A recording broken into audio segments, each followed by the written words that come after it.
Emma sighed as she adjusted her blouse for the fifth time that morning. The office felt unusually cold, or perhaps it was just her nerves. 3 months at Monroe Marketing, and she still got knots in her stomach before facing her boss. She glanced at the clock, 8:55 a.m. She had exactly 5 minutes to prepare herself for the daily storm that was Jack Monroe. Right on cue, the elevator doors opened at 9:00 a.m. sharp. Jack's tall figure appeared, his dark blue suit perfectly pressed, not a single dark hair out of place. His eyes, cool and focused, barely acknowledged the chorus of "Good morning, Mr. Monroe" that followed his path. Emma straightened her posture and tried to look busy. "Richards," his deep voice made her jump slightly. "My office." "Now." Emma grabbed her tablet and followed him, feeling the sympathetic glances of her coworkers. Everyone knew what it meant to be called into Jack's office first thing Monday morning. "Close the door," he said without looking up from his computer. The door clicked shut behind her. Jack's office was spacious and minimalist. No personal photos, no decorations, just clean lines and expensive furniture. Like the man himself, it revealed nothing. "Your proposal for the Westfield account." He finally looked up, his intense gaze making her heart rate quicken. "It's inadequate." Emma felt heat rise to her cheeks. She had spent the entire weekend perfecting that proposal. "I'm sorry, but I thought." "That's the problem, Richards. You thought." He stood up and walked around his desk. He was close enough now that she could smell his cologne, something expensive and subtle. "Westfield doesn't want safe. They want innovative. This," he tapped her tablet screen, his finger brushing against hers momentarily, "is boring." The brief contact sent an unexpected tingle up her arm. Emma pulled her hand away, irritated at her body's reaction. "With all due respect, Mr. Monroe," the brief asked for traditional approaches with modern elements. A slight smile played at the corner of his mouth, making him look almost human. "And you gave me traditional with a dash of mediocrity." He turned away, looking out the floor-to-ceiling windows overlooking the city. "Redo it. All of it. I want something that will make Westfield unable to sleep at night because they're so excited." "That's impossible. The presentation is tomorrow morning." Jack turned back to her, eyebrow raised. "Impossible? Perhaps I overestimated you, Richards." The condescension in his voice made something snap inside her. Emma stepped forward, closing the gap between them. "You've never given me a fair chance. From the moment I started here, you've been determined to find fault with everything I do." For a moment, surprise flashed across his face. People didn't talk to Jack Monroe like that. Then his expression hardened again. "I don't need to give you chances. I need results. And I deliver them, every time." Her voice had risen slightly, and she forced herself to calm down. "Despite your constant criticism." Jack was silent for a moment, studying her with an intensity that made her skin warm. Something shifted in the air between them, tension, but of a different kind. "You have until 7 a.m. tomorrow," he finally said, his voice lower than before. "Prove me wrong, Richards. I dare you." Emma turned to leave, hand on the doorknob when he spoke again. "And Emma?" The rare use of her first name made her turn back. "Don't go home tonight until it's done." She left his office, blood boiling but determination rising. As she walked back to her desk, she realized her hands were shaking. From anger, she told herself. Not from the weight his eyes had lingered on her lips as she'd argued with him. Not from the forbidden spark she'd felt in that charged moment between them. Emma spent the day reimagining the entire proposal, fueled by coffee and the burning desire to wipe that smug look off Jack's face. As the office emptied in the evening, she remained at her desk, lost in creative flow.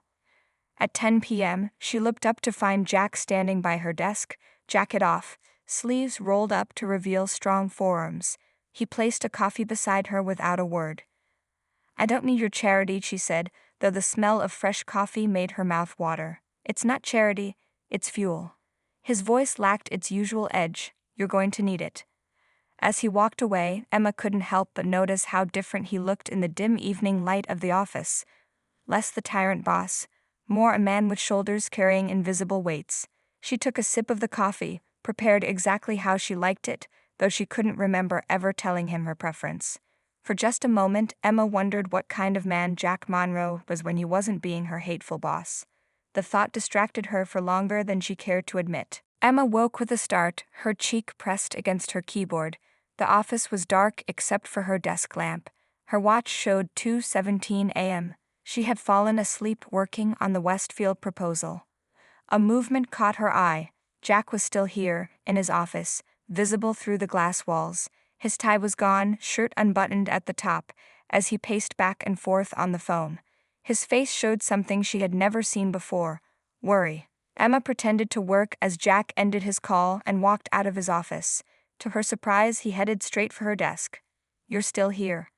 It wasn't a question, but the usual coldness in his voice was missing. "You told me not to leave until it was done." Emma rubbed her eyes, hoping she didn't have keyboard marks on her face. Jack leaned against her desk, closer than he normally would. "Show me what you have." Emma pulled up the new proposal on her screen. As Jack bent to look, his shoulder touched hers. She became very aware of his body heat, the faint smell of his cologne mixed with coffee. She tried to focus as he scrolled through her work. After a long silence, he straightened up. "This is unexpected." "Is that good or bad?" Emma asked, too tired to hide her vulnerability. "Good." His eyes met hers with surprising warmth. "Actually, it's excellent." The rare praise made her chest tighten. "Thank you." An awkward silence followed. It was strange seeing Jack like this, without his usual armor of criticism and distance. "You should go home, get some rest before the presentation," he finally said.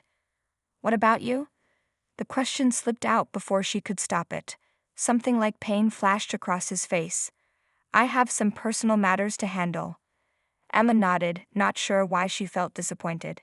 As she packed her things, Jack remained by her desk, seemingly lost in thought. "I'll walk you out," he said suddenly. "It's late." They rode the elevator in silence. The small space made Emma acutely aware of him, his height, his presence, the rise and fall of his chest as he breathed. When the doors opened to the dark lobby, Jack placed his hand lightly on her lower back, guiding her out. The simple touch sent a wave of heat through her body. Outside, the night air was cool and damp. Jack hailed a taxi and opened the door for her. "Richards," he said as she was about to get in. "Emma." She looked up, startled by the softness in his voice. "You proved me wrong tonight." His eyes held hers, and for a moment, the mask slipped completely.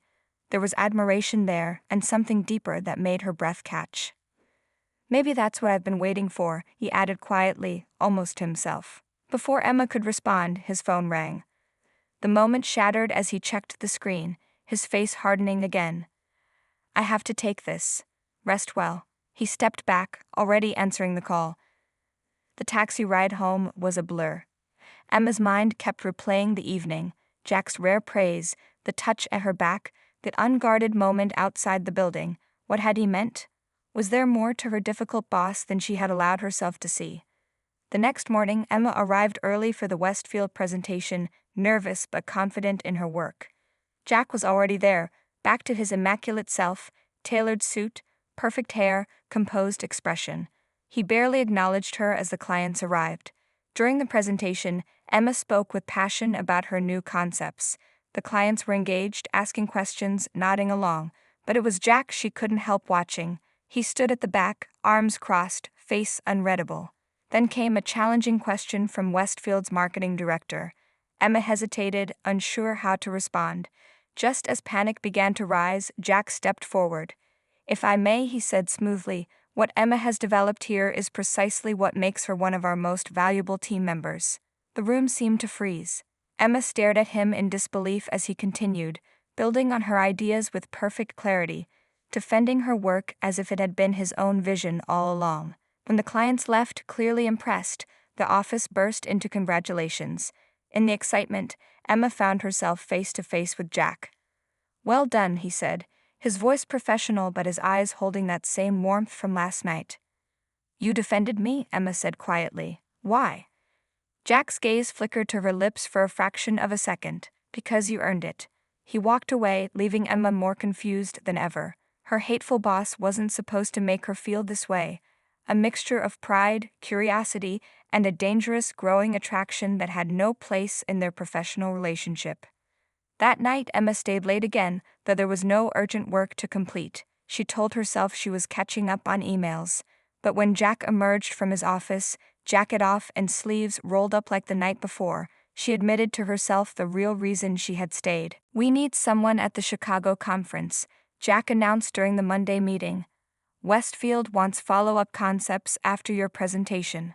Emma felt all eyes turn to her. She kept her expression neutral despite the flutter in her stomach. "Richards, you'll go." Jack didn't look at her. "I'll join you there. The rest of the details are in your email." Later, at her desk, Emma opened the travel itinerary. 3 days in Chicago, with Jack. Her feelings were a confused mess: pride at being chosen, anxiety about spending time with him, and something else she didn't want to name. The flight to Chicago was uneventful. Jack sat in first class while Emma was in economy. She was grateful for the distance. Ever since that night of the Westfield proposal, something had changed between them. The tension was different. Less hostile, more charged with something dangerous. At the hotel, Emma waited in line to check in, rolling her small suitcase forward as the line moved. She noticed Jack at the front desk, his broad shoulders tense as he spoke to the receptionist. "What do you mean there's only one room?" His voice carried across the lobby. Emma froze. Surely he wasn't talking about the reservation. "I'm sorry, Mr. Monroe," the receptionist said. "We have a convention in town. There was a booking error, but we've given you our executive suite. It has 2 separate bedrooms." Jack turned, saw Emma, and his jaw tightened. He walked over to her, lowering his voice. "There's been a mix-up. We're in a suite together." Emma's heart raced. "I can find another hotel." "There's nothing available in the area." He ran a hand through his dark hair. "The suite has 2 bedrooms. It will be fine." Their eyes met, and Emma felt that now familiar heat rise to her cheeks. "Fine," she managed to say. The suite was luxurious. A large living area separated 2 bedroom doors. Emma quickly claimed the smaller room, unpacking with shaky hands. This was purely professional, she reminded herself. Nothing to be nervous about. That evening they prepared for a dinner with the Westfield executives. Emma wore her best dress, a deep blue that hugged her curves without being inappropriate. She applied her makeup carefully, telling herself it was for the clients, not for Jack. When she emerged from her room, Jack was waiting in the living area. He wore a black suit that fit him perfectly. His eyes widened slightly when he saw her. "You look," he started and cleared his throat. "Professional." "Thank you," Emma said, trying to ignore how good he looked. "You too." The taxi ride to the restaurant was silent. They sat on opposite sides, but the small space made Emma painfully aware of his presence. At dinner, Emma was seated next to the Westfield CEO, while Jack sat across the table. The conversation flowed easily as they discussed marketing strategies. Emma felt Jack watching her as she charmed the clients. Whenever she glanced his way, his eyes would quickly shift elsewhere. The CEO ordered champagne to celebrate their partnership. As the night progressed, Emma felt the warmth of the alcohol in her veins, making her more relaxed, more bold in her ideas. Jack seemed to approve, nodding along as she spoke. When one of the executives questioned a key part of her concept, Emma felt a moment of doubt. Before she could respond, Jack leaned forward. "Emma's approach is exactly what your brand needs," he said with conviction. "Her instincts on this are impeccable." The use of her first name, the genuine praise, it caught her off guard. She met his eyes across the table, and for once neither looked away. Something unspoken passed between them, making her skin tingle. Back at the hotel, they rode the elevator in silence. The champagne had left Emma feeling warm and slightly lightheaded. Jack stood close, his arm occasionally brushing against hers. "You were impressive tonight," he said as they reached their floor. "You defended my ideas again," Emma replied. "Why the sudden faith in me?" Jack unlocked their suite door. "It's not sudden." Inside, Emma kicked off her heels with a sigh of relief. Jack loosened his tie, watching her. "Nightcap?" he asked, gesturing to the minibar. Emma hesitated, then nodded. They moved to the balcony with their drinks. The Chicago skyline twinkled before them.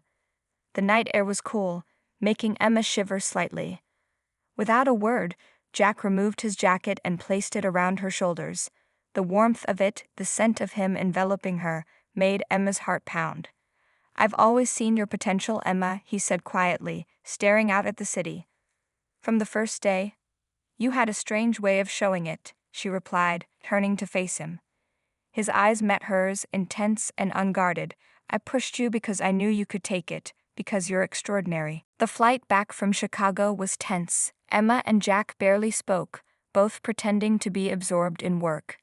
The almost kiss on the hotel balcony hung between them like an invisible wall. Each accidental brush of their arms in the narrow airplane seats sent electricity through Emma's body. Back at the office, Jack became more distant than ever. He communicated through emails rather than face-to-face meetings.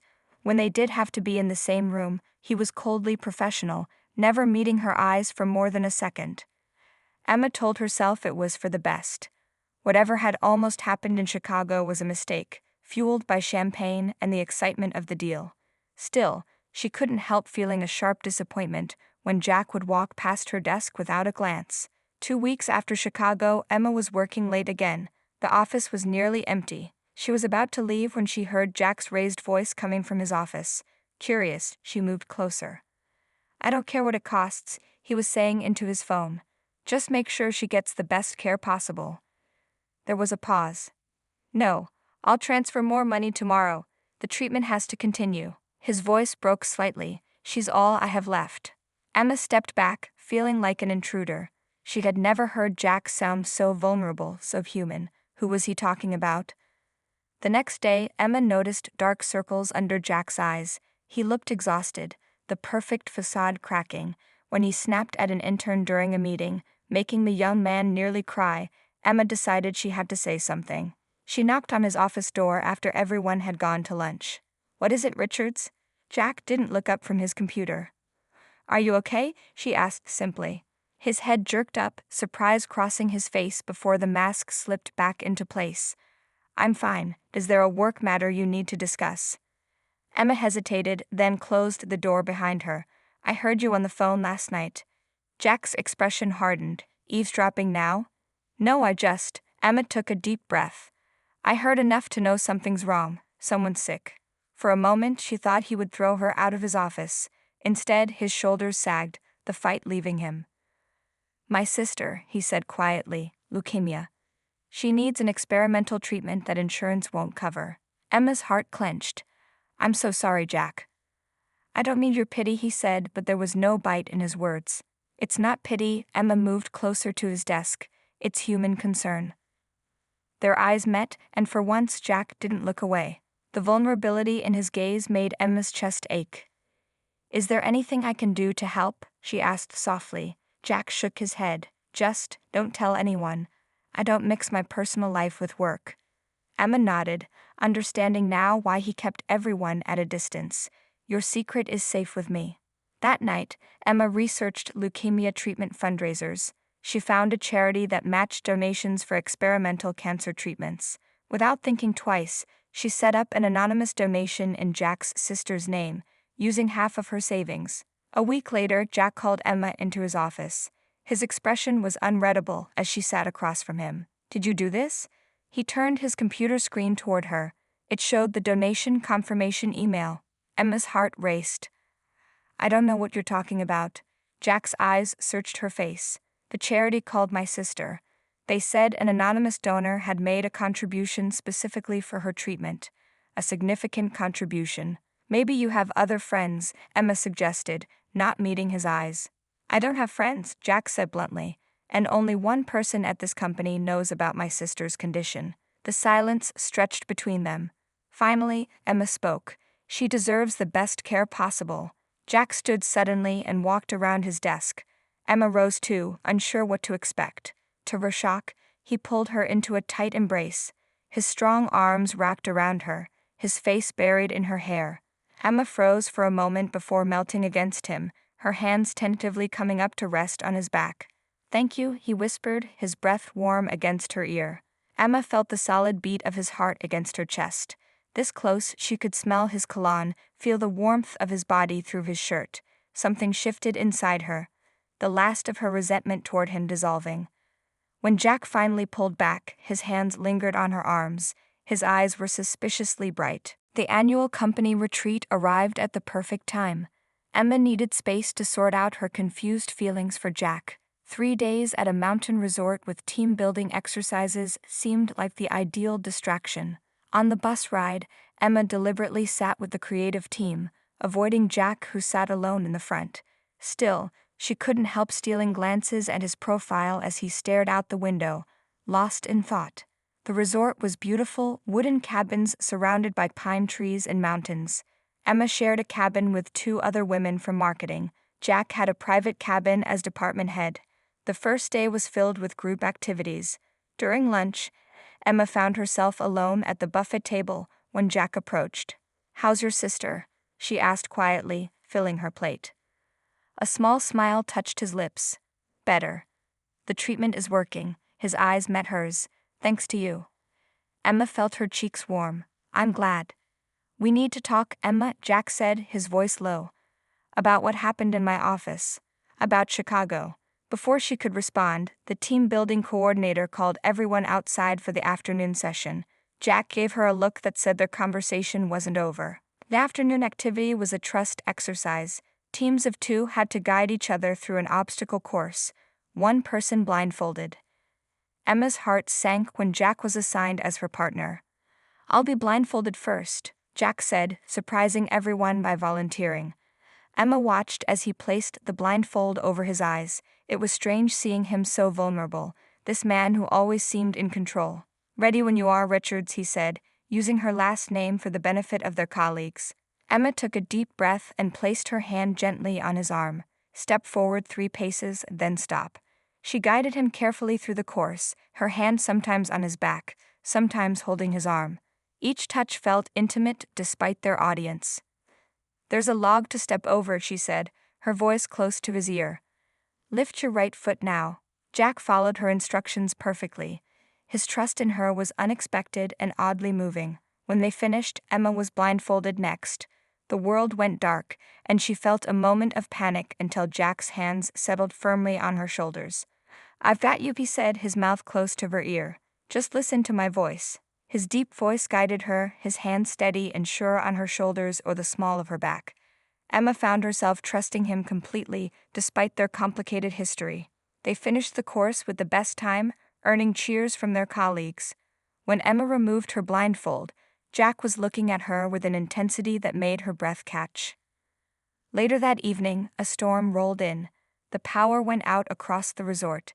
Emma was alone in her cabin, her roommates having gone to the main lodge for drinks. She lit a candle and was reading by its light when a knock came at the door. Jack stood there, rain dripping from his hair and jacket. "Sorry to bother you. The coordinator wants everyone to check on their teammates. Your roommates are fine at the lodge." Thunder crashed, making Emma jump slightly. Jack glanced at the sky. "May I come in? Just for a minute until this passes." Emma hesitated, then stepped aside. Jack entered, bringing the smell of rain and pine with him. In the candlelight, his features were softer, his eyes warmer. "You should dry off," Emma said, handing him a towel. Their fingers brushed during the exchange. Neither pulled away immediately. "Emma," Jack said softly, "I can't stop thinking about Chicago." She looked down. "You said it was a mistake." "I said we couldn't," he corrected. "Not that I didn't want to." Emma's heart pounded. "Jack, I'm confused. One minute you're cold and distant, the next you're—" "I know." He stepped closer. "I've been fighting this for months." "Fighting what?" Emma whispered, though she knew the answer. Lightning flashed, illuminating his face. "This pull between us. I'm your boss. I shouldn't want you the way I do." The confession hung in the air between them. Emma felt dizzy with the implications. "And how exactly do you want me?" she asked, surprising herself with her boldness. Jack's eyes darkened. Slowly, deliberately, he reached out and tucked a strand of hair behind her ear, his fingers lingering against her cheek. "In every way possible," he admitted, his voice rough. Emma trembled at his touch. "I hated you for so long." "I know." His thumb brushed across her lower lip. "And now? Now I don't know what I feel." She was breathless. "It's all mixed up." Thunder boomed again, closer this time. Jack didn't flinch, his eyes never leaving hers. "Tell me to leave," he said quietly, "if that's what you want." Emma knew she should. This was complicated, potentially career-destroying for both of them. but in the flickering candlelight, with rain pounding on the roof, professional concerns seemed far away. Instead of answering, she rose on her tiptoes and pressed her lips against his. Jack froze for just a moment before responding, his arms wrapping around her waist, pulling her against him. The kiss was everything their almost kiss in Chicago had promised: intense, hungry, a perfect release of months of tension. His hands tangled in her hair as he deepened the kiss. Emma moaned softly against his mouth, her body melting into his. Years of animosity transformed into a different kind of passion entirely. When they finally broke apart, both breathing hard, Jack rested his forehead against hers. "Emma," he whispered, her name a question and a prayer. Whatever line they had been dancing around was now irrevocably crossed. In the storm-darkened cabin, sheltered from the world outside, Emma and Jack surrendered to the current that had been pulling them together all along. The morning after the storm, Emma woke to sunlight streaming through the cabin windows. For a moment, she wondered if last night had been a dream. Jack in her cabin, their passionate kiss during the thunderstorm. But the memory of his touch was too vivid, the lingering scent of his cologne on her pillow too real. Jack had left shortly after their kiss, both of them agreeing they needed time to think. "This changes everything," he had said, his voice husky as he reluctantly pulled away. "We need to be careful about what happens next." Back at the office the following week, Emma felt like everyone could see the change in her. She and Jack had exchanged heated glances during the remainder of the retreat, but had been careful to maintain distance in front of their colleagues. Now, sitting at her desk, she wondered what their next move would be.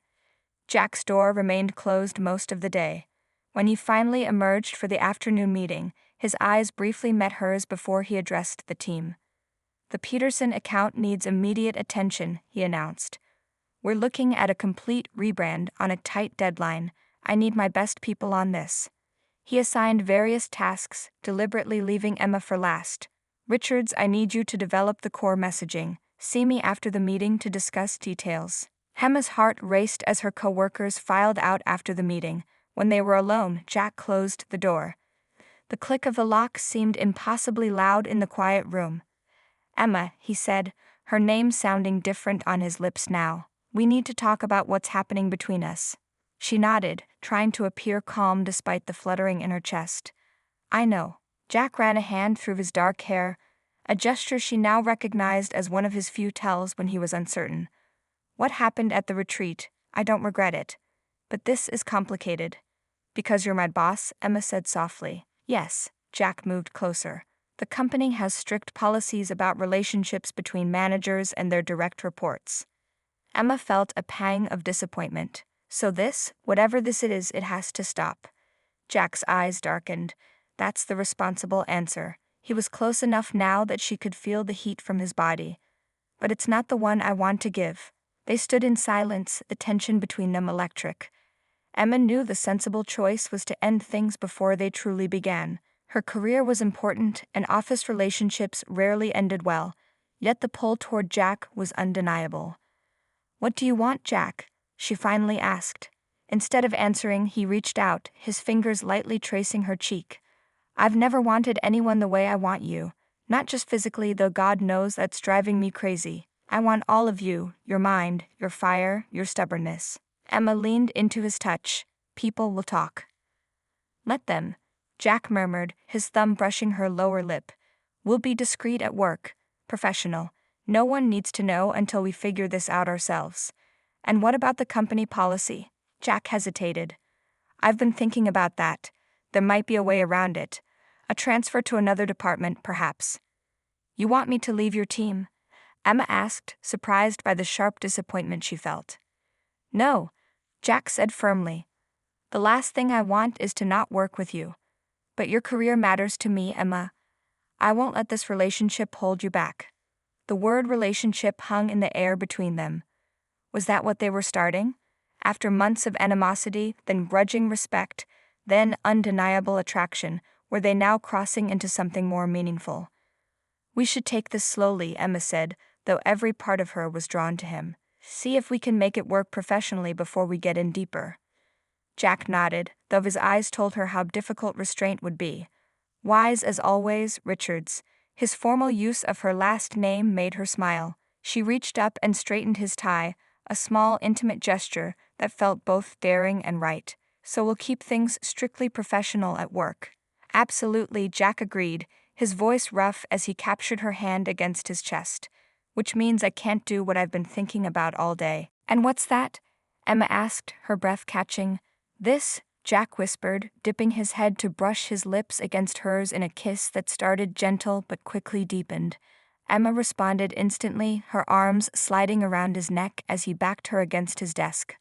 When they finally broke apart, both breathing hard, Emma whispered against his mouth, "That wasn't very professional, Mr. Monroe." "I'll start being professional tomorrow," he promised, his hands spanning her waist. "Or maybe the day after." The sound of voices outside Jack's office forced them to step apart. Emma quickly smoothed her hair while Jack adjusted his tie. "The Peterson account," Jack said, his voice returning to its usual business tone, though his eyes still smoldered. "Let's really discuss it. I wasn't making that up." Emma smiled, taking the file he offered. Their fingers brushed in the exchange, a simple touch now charged with new meaning. "I'll have concepts to you by tomorrow morning," she said. "I know you will," Jack replied, and the pride in his voice warmed her more than any praise he'd given her before. As Emma left his office, she realized how completely her feelings had transformed.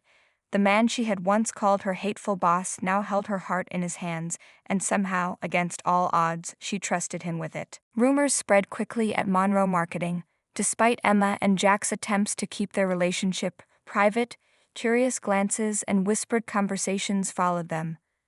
Emma tried to ignore the gossip, focusing instead on her work and the stolen moments with Jack, brief touches in passing, private smiles across meeting tables, and passionate kisses behind closed office doors. Their professional dynamic remained strong. If anything, their personal connection enhanced their work, their different styles complementing each other perfectly. The Peterson campaign was their best yet, earning praise from the client and recognition within the industry. But not everyone was happy for them. Emma was sorting files in the conference room when she overheard Tom from accounts talking to Lisa, another marketing team member. "It's obvious she's sleeping with the boss," Tom said. "How else would she get all the best projects?" Emma froze, her cheeks burning with anger and embarrassment. "Monroe always favored her," Lisa agreed. "Now we know why." Emma slipped away before they noticed her. The accusations stung because she had worked so hard to earn her position. Was that how everyone saw her now? Not as a talented professional, but as someone who slept her way to success. That evening, she waited until most of the office had emptied before going to Jack's office.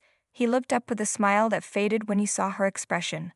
"What's wrong?" he asked, immediately concerned.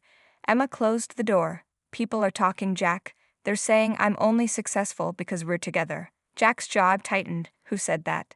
"It doesn't matter." Emma sighed.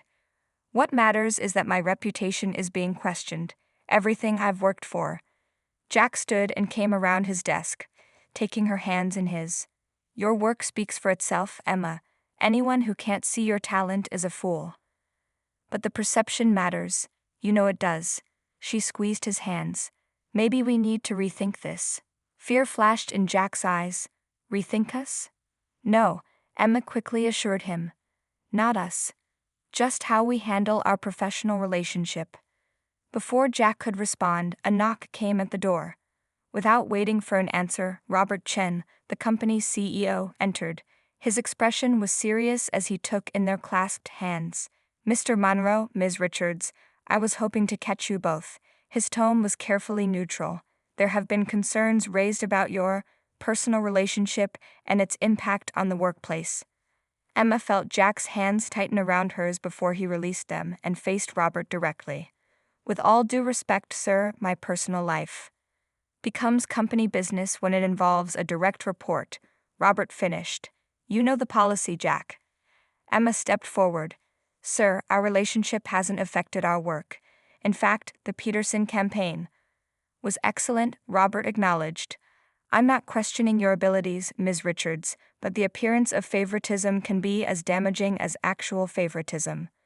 A tense silence filled the room. Emma felt her hard-won career slipping away. Then Jack spoke, his voice firm. I've been meaning to discuss something with you, Robert. He glanced at Emma. I was going to wait, but perhaps now is the perfect time. Robert raised an eyebrow. I'm listening. The executive board has been after me to take the chief marketing officer position. I've been reluctant because I prefer working directly with clients and my team. Jack took a deep breath. But I'm ready to accept, which means I would no longer be Emma's direct supervisor. Emma stared at him in surprise. Jack had mentioned the promotion in passing but never said he was considering it. Robert studied them both. And this sudden change of heart has nothing to do with your relationship with Ms. Richards. It has everything to do with it, Jack admitted, but not in the way you think. Emma has shown me the value of taking risks for what matters most. Robert was quiet for a long moment. The position would require your full focus, Jack. The company is facing significant challenges with this potential merger. Merger? Emma asked, confused. What merger? Robert sighed. It's not public yet, but GlobalX Communications is looking to acquire us.